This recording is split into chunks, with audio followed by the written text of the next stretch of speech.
السلام علیکم ورحمۃ اللہ وبرکاتہ۔ بہت سے لوگوں کا ہم سے یہ سوال ہوتا ہے کہ کیا جنات کسی پر عاشق ہو کر اس کے ساتھ مجامعت یا ہم بستری کر سکتے ہیں؟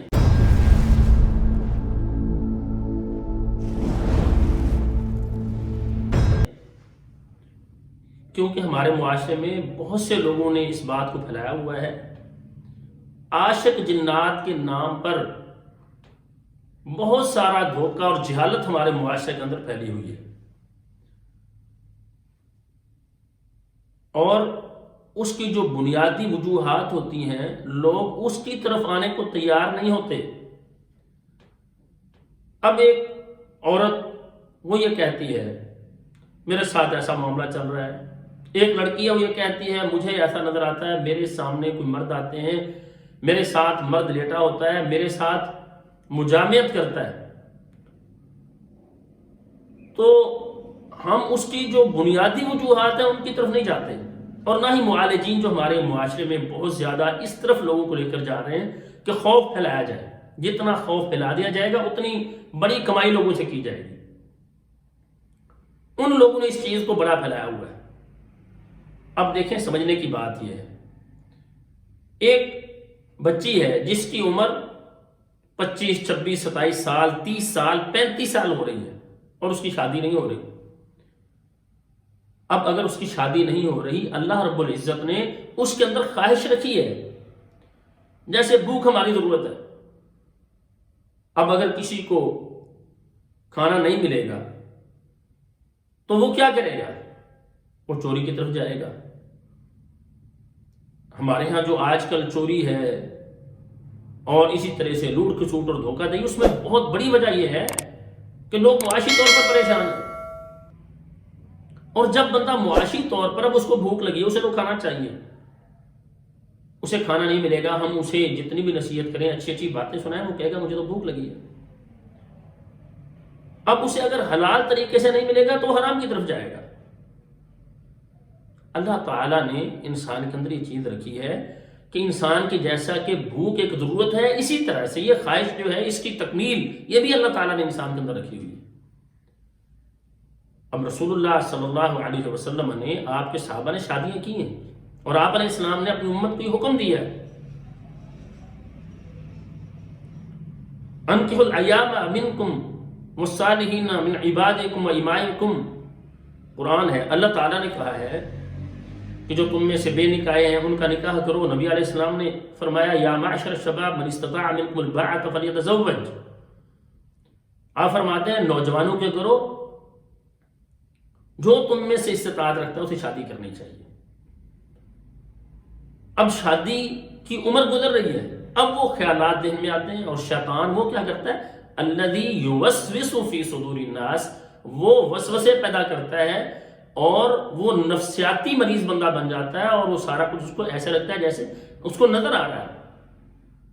اس طرف جانے کے لیے لوگ تیار نہیں ہیں، اور نہ وہ لوگ کہ جو دین کے نام پر معالج بن کے بیٹھے ہوئے ہیں اس طرف کسی کو آنے دیتے ہیں کہ یہ ذہنی مسائل بھی ہو سکتے ہیں، عمر کے ساتھ یہ مسائل بن جاتے ہیں، جب آپ شادی وقت پر نہیں کرتے تو بھی یہ مسائل بن جاتے ہیں۔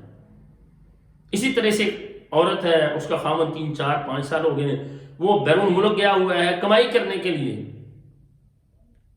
اب اس کے ساتھ ایسے معاملات شروع ہو جاتے ہیں، وہ کہتی ہے مجھے نظر آتے ہیں، مرد نظر آتے ہیں، اور فزیکلی میرے ساتھ معاملہ سارا ہو رہا ہوتا ہے۔ تو اب 3 سال 4 سال 5 سال ایک آدمی گھر سے دور ہے، اب وہ خیالات ذہن میں اتنے آ جانا کوئی عجیب بات نہیں ہے۔ اور اللہ تعالیٰ فرماتے ہیں کہ شیطان کے شر سے، اے نبی آپ یہ پڑھیں، میں شیطان کے شر سے پناہ مانگتا ہوں یا اللہ تیری۔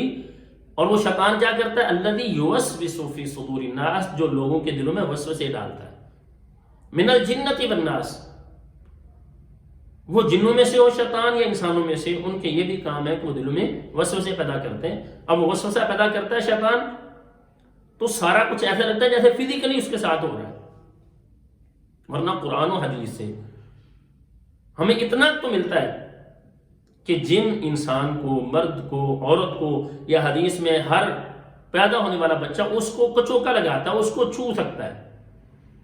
اب یہ کوئی دلیل نہ قرآن میں ہے نہ حدیث میں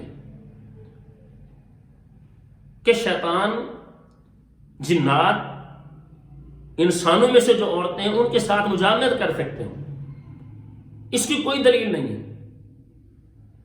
ان کی جنس ہی الگ ہے، ان کو اللہ تعالیٰ نے آگ سے پیدا کیا ہے، انسان ہم مٹی سے پیدا ہوئے ہیں۔ اس کے لیے کوئی پروف، کوئی دلیل چاہیے۔ ہاں، اس کا چھو سکنا وہ تو نبی علیہ السلام کی حدیث سے ثابت ہے۔ اور جو جنت کے اندر جب چلے جائیں گے جنتی، تو وہاں جو عورتیں ہیں ان کے بارے میں ہے لم یطمثہن انس قبلہم ولا جان، ان کو نہ کسی انسان نے چھوا ہوگا نہ جن نے چھوا ہوگا۔ اس سے یہ تو سمجھ آتی ہے کہ یہ جنت کے اندر جا کر تو جن کسی عورت کو جو وہاں پر اللہ تعالیٰ نے اہل ایمان کے لیے رکھی ہیں ان کو جن نہیں چھو سکتا، ان کو جنات نہیں چھو سکیں گے۔ وہ ایسی ہوں گی کہ ان کے جنت میں جانے سے پہلے، ان کے پاس جانے سے پہلے اپنی بیویوں کو جو جنت میں ملنے والی ہیں، اہل جنت کو، ان کو چھونے سے پہلے کسی انسان نے بھی نہیں چھوا ہوگا نہ کسی جن نے چھوا ہوگا۔ اب دنیا کے اندر چھو سکتا ہے جن، مس کر سکتا ہے، اس کے جسم میں داخل ہو سکتا ہے، اس کو تنگ کر سکتا ہے، اس کو نظر آ سکتا ہے، اس کے سامنے برے برے خیالات یا بری تصویریں بن کے سامنے آ سکتا ہے۔ یہ تو ہو سکتا ہے، کیونکہ اللہ کے رسول علیہ السلام نماز پڑھا رہے تھے، آپ کے سامنے جن آ گیا، آپ علیہ السلام نے اس جن کو دیکھا، آپ نے پکڑ لیا۔ اور پھر اسی طرح سے صحابی نے جن جو کہ سانپ کی شکل میں تھا اس کو قتل کر دیا۔ اس کا مطلب یہ ہے سامنے جن آ سکتا ہے، انسان کے جسم کے اندر داخل ہو سکتا ہے، لیکن فزیکلی انسانوں کے ساتھ ان کا ملاپ ہو، اس کی کوئی دلیل نہیں ہے، کوئی پروف نہیں ہے۔ اب بہت سے لوگ وہ جو دعا ہے رسول اللہ صلی اللہ علیہ وسلم کی، آپ نے فرمایا خامد بیوی آپس میں جب ملے تو یہ دعا پڑھا کریں، بسم اللہ اللہم جنبنا الشیطان وجنب الشیطان ما رزقتنا، کہ یا اللہ ہمیں شیطان سے دور رکھنا، اور جو تو ہمیں عطا کرنے والا ہے اس کو بھی شیطان سے دور رکھنا۔ اب اس کا مطلب یہ نہیں ہے کہ جو ہم سمجھتے ہیں ہمارے ہاں جو ان دعاؤں سے مطلب نکالا جاتا ہے وہ اپنے بنائے ہوئے مطالب ہیں، وہ اپنی قائم کی ہوئی رائے ہے، وہ اپنے خیالات تو ہو سکتے ہیں لیکن شریعت نہیں ہو سکتے۔ اللہ کے نبی علیہ السلام نے اس سے یہ نہیں بتایا کہ وہ اگر آپ نے یہ دعا نہ پڑھی تو وہ ساتھ شامل ہو جائے گا۔ بہت سارے اس کا مطلب یہ بھی لیتے ہیں کہ اگر آپ نے دعا نہیں پڑھی تو وہ ساتھ اس معاملے میں خاوند بیوی کے ملاپ میں وہ بھی شامل ہو جائے گا۔ اس کے لیے کوئی پروف چاہیے اور وہ نہیں ہے۔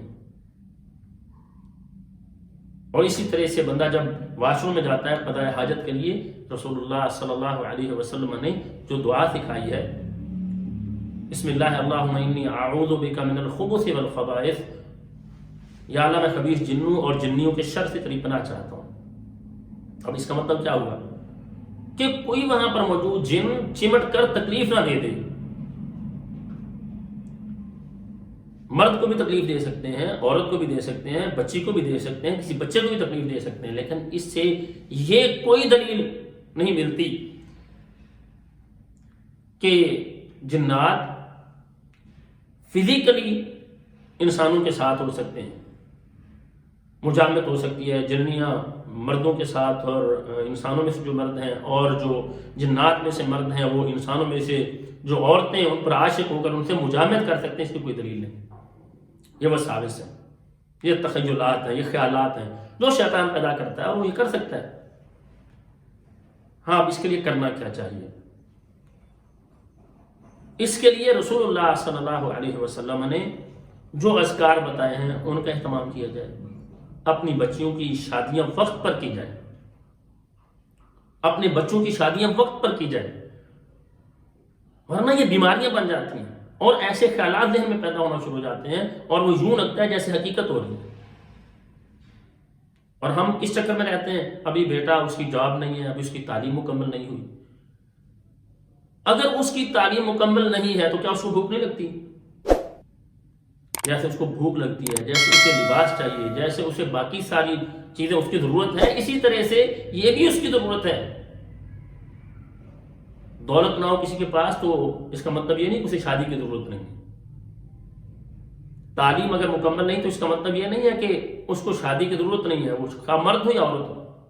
کہ اللہ تعالیٰ نے یہ خواہشات رکھی ہیں، اور یہ دین اسلام دین فطرت ہے. اور رسول اللہ صلی اللہ علیہ وسلم کے بارے میں جو واقعہ آتا ہے، آپ علیہ السلام گھر میں نہیں تھے، 3 آدمی آئے، انہوں نے آ کے صدیقہ کائنات رضی اللہ عنہ سے رسول اللہ صلی اللہ علیہ وسلم کے لیل و نہار کے بارے میں پوچھا، اور انہوں نے بتایا کہ رات کا قیام کرتے ہیں، دن کو روزہ رکھتے ہیں، روزہ بھی رکھتے ہیں، قیام بھی کرتے ہیں، عبادات بتائیں. تو ان میں سے ایک کہتا ہے کہ میں شادی نہیں کروں گا، دوسرا کہتا ہے میں روزہ رکھوں گا اور کبھی چھوڑوں گا ہی نہیں، تیسرا کہتا ہے قیام کرتا رہوں گا، رات بھر سوؤں گا نہیں. یہ چلے گئے. نبی کریم صلی اللہ علیہ وسلم آئے، بتایا گیا کہ اس طرح سے 3 آدمی آئے تھے، وہ یہ باتیں کر کے چلے گئے. اللہ کے پیغمبر علیہ السلام نے ان کو بلوایا اور بلوا کے انہیں سمجھایا کہ دیکھیں میں روزہ رکھتا بھی ہوں اور چھوڑ بھی دیتا ہوں، میں رات کو قیام بھی کرتا ہوں اور آرام بھی کرتا ہوں. اور آپ نے فرمایا کہ میں نے شادیاں بھی کی ہوئی ہیں. اور ساتھ آپ علیہ السلام نے فرمایا من رغب عن سنتی فلیس منی، جس نے میری سنت کو ترک کیا وہ مجھ سے نہیں ہے. یہ تقوی کی علامت نہیں ہے، یہ کوئی نیکی کی علامت نہیں ہے کہ فلاں بندہ بڑا نیک لہذا وہ شادی نہیں کرتا، اس لیے شادی نہیں کر رہا کہ بڑا صالح آدمی ہے. نہ رسول اللہ صلی اللہ علیہ وسلم سے بڑھ کے کوئی صالح نیک کائنات میں پیدا ہو سکتا ہے قیامت تک، نہ پہلے بھی آیا ہے، اور نہ جماعت صحابہ جیسے صالح لوگ قیامت تک کے لیے دوبارہ آ سکتے ہیں کائنات میں. انہوں نے شادیاں کی تھی. تو اس لیے وقت پر شادی کرنا یہ ایک علاج ہے. تو ان تکالیف سے بچنے کے لیے بر وقت اپنے اولاد کی شادی کیجیے، اور اسی طرح سے بری مجالس سے بچائیں اپنے آپ کو. بری مجلس سے جب بری باتیں سنتے ہیں، پھر وہ خیالات بنتے ہیں، پھر وہ خوابوں میں سب کچھ آنا شروع ہو جاتا ہے، تو بری مجلسوں میں بیٹھنے سے اپنے آپ کو بچائیں. میوزک سننا، اسی طرح سے جو مردوں اور عورتوں کا اختلاط ہے، اس سے اپنے آپ کو بچانا چاہیے. میوزک سنتے ہیں اور اس کا نتیجہ بھی یہی ہوتا ہے. جب ایسی بری باتیں سنیں گے اور عشق کی کہانیاں سنیں گے اور سب مصنوعی سب کچھ ہوگا، اور فلمیں جن کا سارا بناوٹی بنا کے پیش کیا جا رہا ہے اور مسلمان نسل کو برباد کیا جا رہا ہے، اس سے اپنے آپ کو بچائیں. اپنے خیالات کو، اپنی تنہائیوں کو پاک کریں، اور اسی طرح سے اشراق کا اہتمام کریں. اشراق رسول اللہ صلی اللہ علیہ وسلم فرماتے ہیں جب بندہ سورج نکلنے کے بعد 2 رکعت اللہ کے لیے ادا کرتا ہے تو انسان کے سب جوڑوں کی طرف سے علی کل سلامہ صدقہ، جب سورج نکلتا ہے تو ہر جوڑ پر صدقہ دینا لازم ہوتا ہے اللہ کے لیے. اور اگر بندہ 2 رکعتیں اللہ کے لیے پڑھ لیتا ہے تو پورے جسم کے اعضاء کی طرف سے وہ صدقہ ہو جاتا ہے. تو اللہ تعالیٰ سارے جسم کی حفاظت کریں گے. اشراق اس کا اہتمام کریں. اسی طرح سے سود سے بچیں، اپنے آپ کو سود سے بچائیں، کیونکہ اللہ رسول سے جنگ ہے. اب اپنی اولاد کو سود کھلا رہے ہیں یا خود سود کما رہے ہیں، اپنے بیٹے بیٹیوں کو سود کھلا رہے ہیں، نتیجہ کیا ہوگا؟ اللہ سے جنگ ہے، اللہ کے رسول سے جنگ ہے. تو وہاں پر گھر پہ کون آئے گا؟ شیطان آئیں گے، تباہی ہوگی، بربادی ہوگی، جنات آئیں گے، خیالات آئیں گے، سارا کچھ ہوگا. اور اسی طرح سے کوشش کریں سوموار جمعرات کا روزہ اس کا اہتمام کریں، اور نمازوں کی پابندی، اپنے گھر میں نماز اس کا اہتمام. اپنے بیٹوں کو کہیں، اپنی بیٹیوں کو کہیں گھر کے اندر نماز کا ماحول بنائیں. بیٹیاں ماں کو دیکھتی ہیں، بیٹے باپ کو دیکھتے ہیں. ہم جب کمی کر رہے ہوتے ہیں اس کے اثرات ہماری اولاد پر پڑتے ہیں. ہم اگر اپنی اولاد کی اصلاح چاہتے ہیں، ان کی راحت اور ان کا سکون چاہتے ہیں، ان کا مستقبل روشن چاہتے ہیں، تو ضروری ہے کہ ہم اللہ تعالیٰ سے تعلق اپنا اچھا رکھیں. اور اسی طرح سے صبح شام کے اذکار ہیں، نمازوں کے بعد کے اذکار ہیں، سونے کے اذکار ہیں، ان کا اہتمام کریں. انشاءاللہ اللہ تعالیٰ ہر طرح کے شر سے ہمیں محفوظ رکھیں گے، اور اللہ تعالیٰ دنیا اور آخرت کی بھلائیاں عطا فرمائیں گے. اللہ تعالیٰ بات سمجھنے کی عمل کی توفیق دیں. السلام علیکم ورحمۃ اللہ وبرکاتہ.